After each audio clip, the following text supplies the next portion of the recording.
বলছি, প্রতিদিন বলছি, নির্বাচন যত এগিয়ে আসবে তত ইস্যু থাকবে, ইস্যু তৈরি হবে বা ইস্যু তৈরি করা হবে।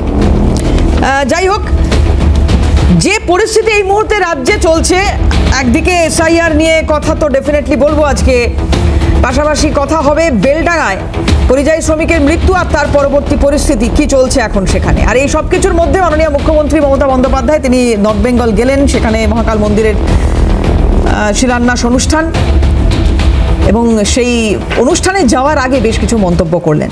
হাল্লা বলে আমি দেবারতী আপনাদের সঙ্গে রয়েছি, এবং শুরুতে আপনাদের যেটা দেখাতে চাইবো যে একদিকে রাজ্যের উত্তর থেকে দক্ষিণ বিভিন্ন প্রান্তের এসআইআর আবহে শুনানির পরেও বেশ কিছু অভিযোগকে সামনে রেখে স্থানীয় মানুষ পথে নামছেন।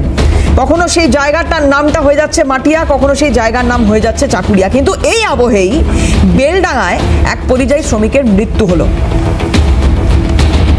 কোথায় গিয়েছিলেন উনি, সেই পরিযায়ী শ্রমিক? তিনি গিয়েছিলেন ঝাড়খণ্ডে। ঝাড়খণ্ডে থাকাকালীন এই ঘটনা। তৃণমূল কংগ্রেসের second in command Abhishek Bandyopadhyay তিনি সঙ্গে সঙ্গে হেমন্ত সোরেনকে ফোন করেছেন। কেন এই পরিস্থিতি হলো, কারা এর জন্য দায়ী, সেগুলো দেখতে হবে, খতিয়ে অ্যারেস্ট করতে হবে, তাদের ইমিডিয়েটলি অ্যারেস্ট করতে হবে। এই দাবিগুলো জানিয়ে ফোন করেছেন অভিষেক বন্দ্যোপাধ্যায়। বেলডাঙার এই ঘটনা বা বেলডাঙায় এর আগে ওয়াকফ নিয়ে আন্দোলন বলুন, বেলডাঙায় এর আগে সিএএ নিয়ে আন্দোলন বলুন, কেন বারবার অশান্ত হচ্ছে বেলডাঙা? এর পেছনে কারা রয়েছে?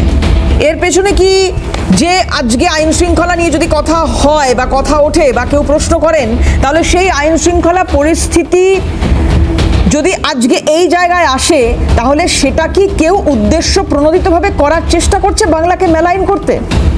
অন্তত তৃণমূল কংগ্রেসের যে ন্যারেটিভ সেটা খানিকটা এরকম, কিন্তু পাল্টা অন্যান্য বিরোধী রাজনৈতিক দল তারা তাদের মতো করে যে ব্যাখ্যা দিচ্ছেন বা যে কথা বলার চেষ্টা করছেন যে বুঝতে হবে কেন বারবার বেলডাঙা, তাতে কার লাভ, এই ধরনের ঘটনা নির্বাচনে কতটা প্রভাব ফেলবে বা আদৌ ফেলবে কিনা, কোনো রাজনৈতিক দলের দিকে পাল্লা ভারী হবে কি এই ঘটনাগুলোই? কি মনে হয় আপনাদের? কথা তো বলবোই, আমার আজকে যারা প্যানেলে উপস্থিত রয়েছেন তাদের সঙ্গে আলাপ করাবো, এবং আপনারাও আমার এই অনুষ্ঠান চলতে চলতে যারা সোশ্যাল মিডিয়ায় রয়েছেন তারাও যদি একটু কমেন্ট করেন ভালো লাগবে। যাই হোক, আজকে আমাদের সঙ্গে স্টুডিওর বাইরে থেকে রয়েছেন তৃণমূল মুখপাত্র পার্থপ্রতিম রায়। পার্থদাকে প্রথমেই স্বাগত জানাবো। রয়েছেন আমাদের সঙ্গে স্টুডিওতে বিজেপি মুখপাত্র অরিজিৎ বক্সি, অরিজিৎ দাকে স্বাগত জানাবো। রয়েছেন কংগ্রেস মুখপাত্র অমিতাভ সিংহ, অমিতাভ দাকে স্বাগত জানাবো। আমি পার্থদার কাছে আসবো, শুরু করব। তার আগে কুণাল ঘোষের একটা বক্তব্য একটু শোনাই, যে আজকে অভিষেক বন্দ্যোপাধ্যায় তিনি হেমন্ত সোরেনকে ফোন করেছেন এবং এই শ্রমিকদের হত্যার ঘটনায়, শ্রমিকের হত্যার ঘটনায় যারা জড়িত তাদেরকে ইমিডিয়েট অ্যাকশন নিতে হবে তাদের বিরুদ্ধে। কি বলেছেন কুণাল ঘোষ, দেখুন।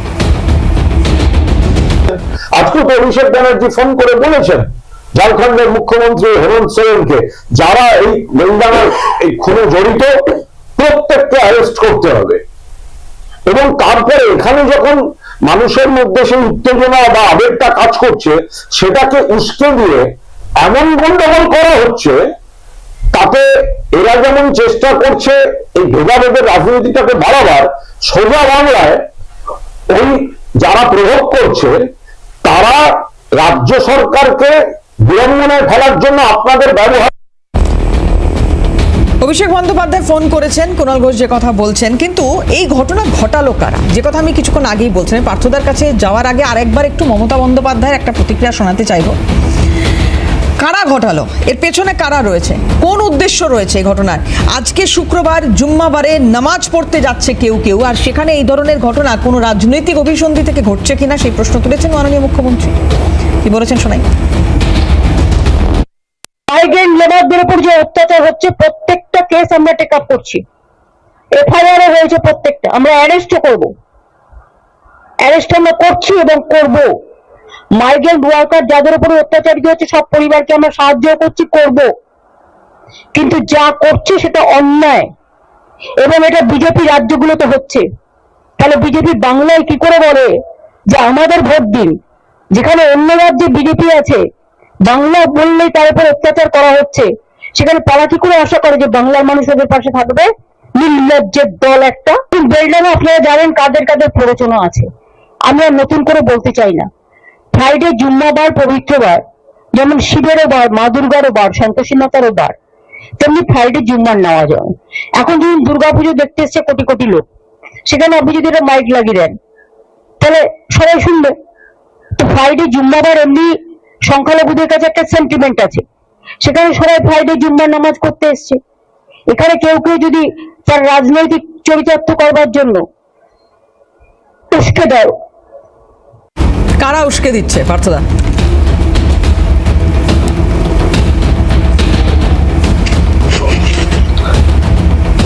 দেখুন, মাননীয় মুখ্যমন্ত্রী মমতা বন্দ্যোপাধ্যায়ের ইঙ্গিত খুব স্পষ্ট।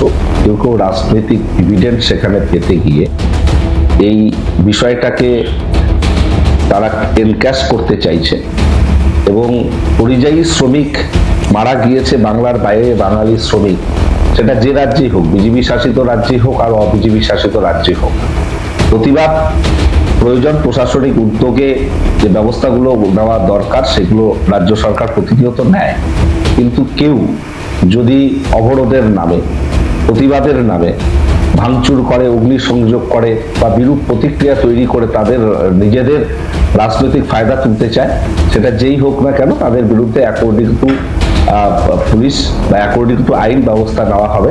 এটুকু মাননীয় মুখ্যমন্ত্রী মমতা বন্দ্যোপাধ্যায় স্পষ্ট করছেন। এটা ঠিক, বেলডাঙ্গা বারে বারে বিভিন্ন ধরনের অশান্তির নাম উঠে এসেছে বিভিন্ন কারণে, বিভিন্ন ঘটনা পর্যায়ক্রমে আমরা যদি দেখি যে বেলডাঙ্গা অত্যন্ত একটা সেন্সিটিভ ক্ষেত্রে পরিণত হয়েছে। বিশেষ কিছু ঘটনা সাম্প্রতিক সময়ে সেটা কিন্তু ইঙ্গিত করে।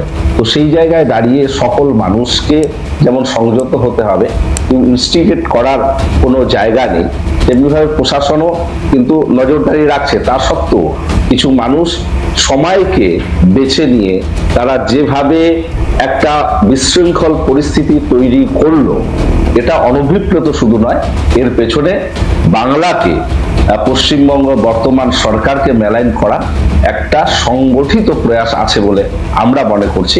নিশ্চিতভাবে প্রশাসন তৎপরতার সঙ্গে কারা করছে এর পেছনে মাথাকে সবটাই বের করে তাদের বিরুদ্ধে যথোপযুক্ত ব্যবস্থা গ্রহণ করবে। অরিজিৎদার কাছে আসবো। বারবার বেলডাঙ্গা উত্তপ্ত হচ্ছে, অরিজিৎদা আপনার কি ব্যাখ্যা? কেন আমি কিছুক্ষণ আগে বলছিলাম ওয়াকফ পরবর্তী পরিস্থিতি, সিএ সেই সময় আমরা দেখেছি, কেন? দেখুন, বেলডাঙ্গা উত্তপ্ত হচ্ছে যে কারণ মমতা ব্যানার্জি বা তৃণমূল মুখপাত্র বলার চেষ্টা করলেন। আমার প্রথম প্রশ্ন হচ্ছে যে ইস্যুতে বেলডাঙ্গা আজকে উত্তপ্ত বলে বলা হচ্ছে, সেই ইস্যুর সাথে যে মহিলা সাংবাদিককে আধ ঘন্টার মতো সময় ধরে ওখানে মলেস্ট করা হলো, অ্যাসল্ট করা হলো, তার কি যোগাযোগ ছিল? কোনো সংবাদ মাধ্যমের মাধ্যমে তো কোনো অপ্রীতিকর ঘটনা তৈরি হচ্ছে এরকম তো কোনো বিষয় ছিল না।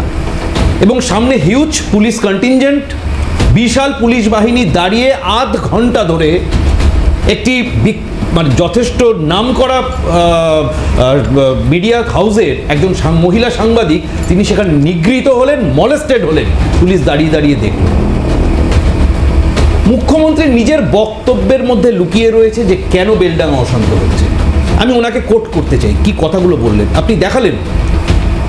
আমি যদি খুব ছোট্ট করে ওনার 4টে বক্তব্যের উপর একটু ফোকাস করি, কি বলছেন যখন এই সাংবাদিকের বিষয়ে ওনাকে বলা হচ্ছে, উনি ঠিক ওনার প্রথাগতভাবে যেটা উনি করে থাকেন, ডিফেন্ড করা, এই ধরনের হিনিয়াস ক্রাইমকে ডিফেন্ড করা, ঠিক সেটা করলেন। উনি বললেন ওকে মবের মধ্যে ঢুকতে বারণ করো।